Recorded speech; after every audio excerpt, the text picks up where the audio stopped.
Kelanchal times, हर खबर पर हमारी नजर।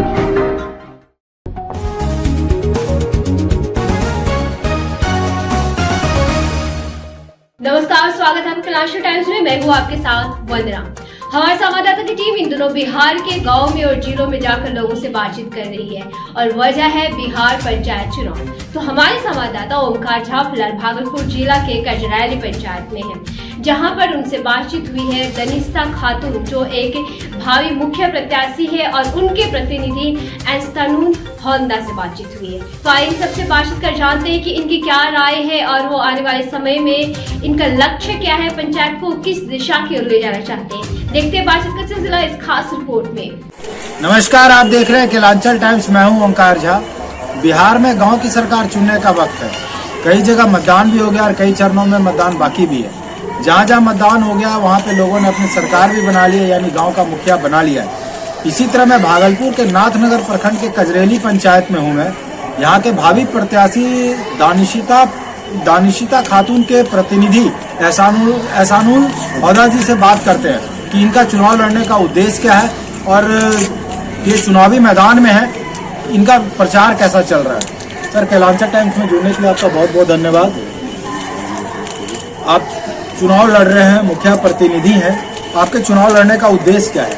उद्देश्य मेरा है कि जनता का सेवा करेंगे और गांव का विकास करेंगे, ये आपका उद्देश्य है। अगर आप चुनाव जीतते हैं, पंचायत की जनता आपको मुखिया बनाती है, तो 10 ऐसे काम बताएं जिसको आप प्राथमिकता देंगे। पहला काम है स्वास्थ्य में अभी जो कोरोना काल में जो दिक्कतें आई है और सरकार में न रहते हुए कुछ लोग बहुत मदद किया है, तो हम लोग टीवी और न्यूज़ में सुनते हैं, देखते रहते हैं।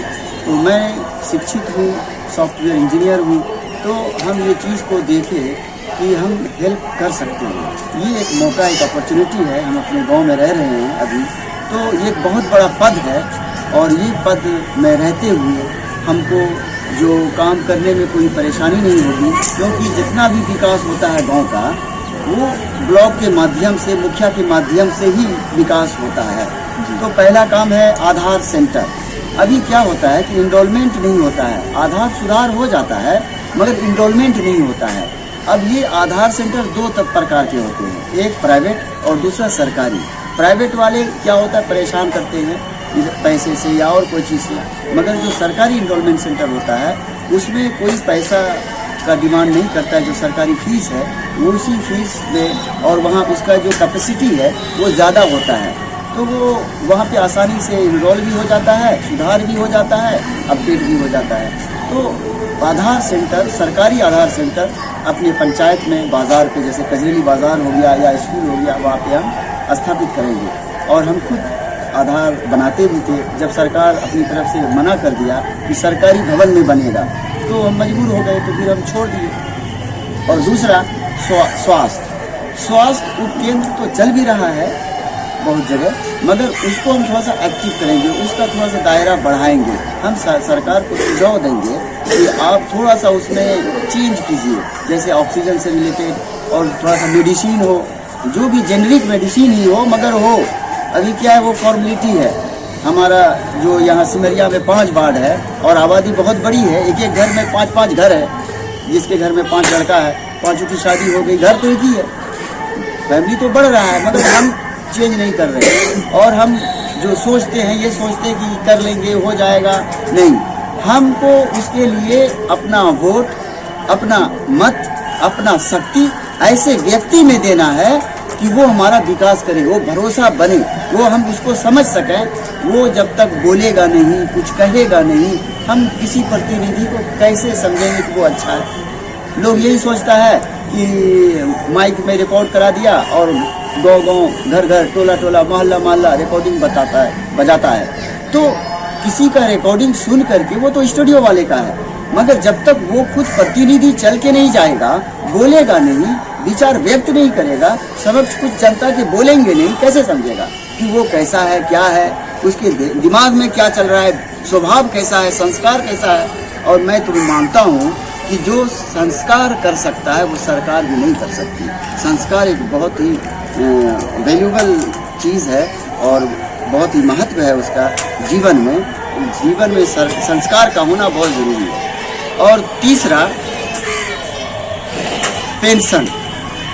पेंशन जितने भी लाभुक हैं, चाहे वो पेंशन का हो, इंदिरा आवास का हो, नरेगा का हो, स्वास्थ्य से रिलेटेड हो या फिर शौचालय का हो, कोई भी लाभुक को ब्लॉक नहीं जाना होगा। पंचायत स्तर पे सरकार व्यवस्था कर रखी है। सिर्फ हम लोगों का सोच, यानी हम पहल करेंगे तो वो होगा, है ऐसा फैसिलिटी। ये RTPS काउंटर हर पंचायत को दिया गया है, एक स्टाफ भी रखा गया है। मगर हम लोग क्या करते हैं कि हम प्रतिनिधि ये सोचता है कि हमको तो वो चुना नहीं है, हम उसको चुने हैं। चाहे समीकरण कुछ भी हो, चाहे जाति का समीकरण हो या बिरादरी का समीकरण हो या हिसाब किताब से हो या फिर ऐसे ही तुक्का मार के हम जीत गए। मगर इसमें जनता को भी खरा उतरना होगा, जनता को भी प्रयास करना होगा कि सच्चे को चुनेंगे, अच्छे को चुनेंगे तो ही विकास होगा, नहीं तो विकास संभव नहीं है। ये आपने 3 काम बताया, चौथा काम है हमारा एजुकेशन। अभी जो है एजुकेशन इतना इजी हो गया है और जो डिजिटल इंडिया के तहत हम चाहें, हालांकि सरकार का तो कोई ऐसा ये स्कीम नहीं है कि वाईफाई, प्रयास चल रहा है, फाइबर ऑप्टिकल केबल बिक चुकी है हर जगह, मगर अभी वो एक्टिव नहीं है, मतलब वो सुचारू ढंग से नहीं काम कर रही है। मगर आगे चल के हो सकता है इसका फ़ायदा होगा। हम एक लाइब्रेरी खोलेंगे, ऑक्सफोर्ड का डिजिटल लाइब्रेरी, और उसमें कंप्यूटर भी होगा। और ये बहुत बड़ा काम नहीं है, इसके लिए ऐसा नहीं है कि बहुत कुछ, क्योंकि हमको खुद तजुर्बा है। बहुत कम खर्च में, डिजिटल का मतलब है कि कम खर्च, विदाउट इंफ्रास्ट्रक्चर का वो काम हो जाता है। और इंफ्रास्ट्रक्चर यानी फिजिकल चीज़ उसमें कम, सारा चीज़ लॉजिकल है। अब मान लिया जाए दिल्ली का कोई लेक्चर है, हमको सुनना है, आप गूगल पे जाइए और उसको सुन लीजिए, इजी एक्सेस है, ऑनलाइन स्मार्ट क्लासेस है, ये हम करेंगे। और NCERT सिलेबस या CBSE या आपका ICSE बोर्ड का वो सब इजी है। किसी भी मीडियम का एक्सपर्ट ट्यूटर अवेलेबल होता है, बस हमको पता होना चाहिए कि हमको करना क्या है, हम क्वेरी कैसे करेंगे। जो कंप्यूटर पे नेट पे क्वेरी करेंगे वो हमको अगर सही हमको पता है तो हम सही जगह और फ्री में हम प्राप्त कर सकते हैं। ये 4 काम बताया आपने, शिक्षा के बारे में बताया, पेंशन के बारे में बताया, स्वास्थ्य के बारे में आपने बताया। लेकिन आपके पंचायत में एक बहुत बड़ी समस्या है, वो समस्या है जल निकासी। हाँ, जल निकासी का समस्या इसलिए है कि जो रोड का लेवल है, जहाँ पानी जाना है, जो जिस गटर से पास होता है, जहाँ स्टोर होता है, उसका लेवल और हमारे मोहल्ले का जो लेवल है, जो गटर है गांव में, उसका लेवल में डिफरेंस हो जाता है, तो इसलिए पानी नहीं निकलता है। और रही बात जल नाली और नल जल साथ निश्चय के तहत सरकार साफ कहती है पूरे पंचायत में अगर कहीं मिट्टी दिखे तो मिट्टी को खड्डा करो, मुखिया को गाड़ दो। जब इससे पता चलता है, पेपर में हम लोग पढ़ते हैं, इससे पता चलता है कि सरकार की नीयत में खोट नहीं है। खोट है तो यही है, जब भी तो सरकार कह रही है कि कहीं मिट्टी दिखे उसको गड्ढा करो और उसको उस मुखिया को गाड़ दो। जन कल्याण विभाग में फंड पर्याप्त मात्रा में मौजूद है। हम अच्छे होंगे, हम सच्चे को चुनेंगे तो विकास होगा, चाहे वो किसी भी धर्म का हो, किसी भी जाति का हो। अगर वो कर्मठ, जुझारू, सहयोग और रुचि रखता है। अब एक सवाल हम हमेशा कहते हैं, हम किसी से भी पूछते हैं ये बात कि आप क्यों नहीं पढ़े, तो वो यही कहता है कि बेटा खाने का नहीं था तो पढ़ते कहाँ। आज तो सरकार खाना भी पर्याप्त मात्रा में हर स्कूल में दे रही है सरकार, मगर आज भी रुचि नहीं ले रहा है, गया खाना खा लिया चला आया। मीन्स ये है कि हम खुद इच्छा से जो काम करेंगे, जिस काम में हम रुचि लेंगे, जो काम करके हमको अच्छा लगता है, वो व्यक्ति जब वो काम करता है तो उसके अंदर एक क्वालिटी आता है, चाहे जिस एतबार से हो, उसके अच्छाई की वजह से या उसके करने की वजह से।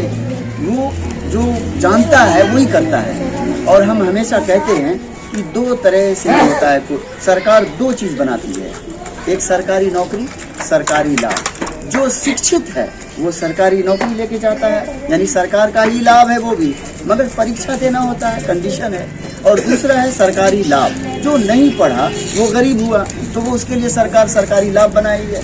और सरकारी लाभ लेने के लिए उसको एक चीज़ करना पड़ता है कि एक प्रतिनिधि को चुनना होता है। ये आयोग जो संस्था जो विशेषज्ञ बनाया है, एक संस्था पंचायती राज के लिए, और ये बहुत कारगर है भी और हर जगह देखा भी गया कि इससे फायदा हुआ। तो सरकार इस पे भरोसा किया पंचायती राज पे, तो बहुत सारा फंड, बहुत क्या 100% जो भी फंड आता है विकास के नाम पर गांव के लिए, वो पंचायती राज संस्था को ही दी जाती है। तो आयोग एक चुनाव कराती है, चाहे मुखिया हो, वार्ड मेंबर हो, चुनाव कराती है। वो चुनाव में पेंच लगा देता है, या तो प्रतिनिधि या तो जनता, क्योंकि ये लोकतंत्र का जो मालिक है उससे तो गलती कहीं न कहीं हो रही है। तो हम लोग एक दफ़ा ये विचार कर लें कि भाई हम अच्छे को चुनेंगे, सच्चे को चुनेंगे, हमको विकास के रास्ते पे चलना है, हम दूसरे का नहीं सुनेंगे। हम अगर रिश्तेदार दोस्त के लिए वोट करेंगे तो वो दोस्त का निर्माण होगा, देश का निर्माण नहीं होगा, कभी नहीं होगा। हम हमेशा देश के हित में सोचेंगे।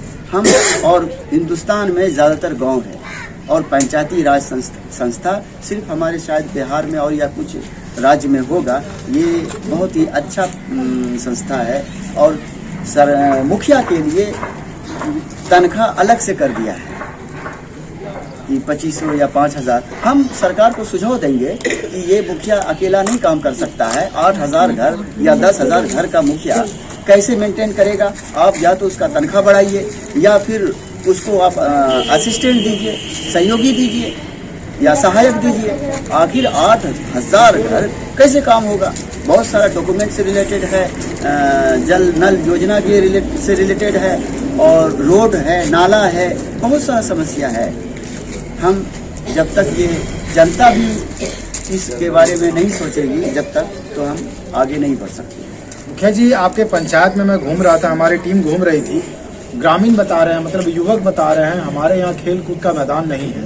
किस व्यवस्था को आप कैसे देखिए? खेल कूद के लिए तो पंचायती राज स्मार्ट चौधरी का मैंने स्टेटमेंट सुना था कि मुखिया इस दफ़ा का जो बनेगा उसको एक खेल कूद के लिए एक प्रोजेक्ट पास हुआ है। ये मैंने पढ़ा है, मैंने खुद पढ़ा है, ये तो है। अब रही बात कि हमारे पास अगर सरकारी ज़मीन है या कोई डोनेट कर दे या कोई ऐसी ज़मीन है एग्जिस्टिंग पंचायत के अंदर, तो वहाँ पे करवा सकते हैं और हम करेंगे। अब आप ये बताइए, आप अपने पंचायत की जनता से अपील क्या करना चाहते हैं? अपील ये करेंगे कि आप अच्छे को चुने, सच्चे को चुने, और जो कर्मठ, जुझारू और जो अपनी बात रख सके, जिसको आप समझते हैं, जिसको आप जानते हैं कि वो उसका विचार कैसा है, स्वभाव कैसा है, आप उससे जुड़ें और उस पर भरोसा करें और एक तरफा होकर वोट दें। उससे ये होगा शक नहीं रहेगा, जीतने में शक नहीं होगा और वो खुशी खुशी काम करेगा। लोग तो ये भी कहता है कि तुम वोट नहीं दिए तो हम काम क्यों करेंगे। हालांकि ये शब्द नहीं बोलना चाहिए। जनता कभी भी जीतने हारने वाले को वोट नहीं करती है। वो ये सोचता है कि ये जीत रहा है, विडम्बना है कि वो हार जाता है, क्योंकि जीतेगा तो एक ही। ये संस्था ऐसा बनाई है कि एक ही मुखिया बनेगा। अभी यहाँ हमारे पंचायत कदेली में 16 वार्ड है और 14 मुखिया है। मुखिया पद के लिए जो नॉमिनेट हुए हैं 14 है, तो उसमें सब प्रयास कर रहे हैं, अपने अपने तरीके से प्रयास कर रहे हैं। हम जो प्रयास कर रहे हैं उसका भी वो भी तरीका है और अपना भी हम चल करके खुद अपना बात, अपना लोगों में संवाद करते हैं, अपनी बात रखते हैं और जो कनेक्टिविटी है वो हम बहुत ही ज़्यादा बना रहे हैं। लोग रुचि भी ले रहा है, फ़ोन भी करते हैं कि आप आइए हमारे यहाँ आइए, मगर हम अकेले कहाँ जाएंगे, क्योंकि अब और नज़दीक आ रहा है। आज से हमको लगता है कि 9 दिन बचा है चुनाव, तो अब डर भी लगता है कि कहीं ज़्यादा सेटिंग वो लोग कर दे तो बड़ा गड़बड़ होगा। मेरा मोहम्मद ऐसरुल हुदा है, जो कैंडिडेट है, महिला आरक्षित सीट है, दानिस्ता खातून, कलम और दबात क्रमांक संख्या 3, कलम दबात क्रमांक संख्या 3, कलम दबात क्रमांक संख्या 3। अरे ठीक हो भैया, ऐसे वीडियो देखे जा रहे हो, तनका सब्सक्राइब कर लो और हाँ, घंटा का बटन जरूर दबाना, तब हमारे वीडियो का नोटिफिकेशन सबसे पहले मिलेगा।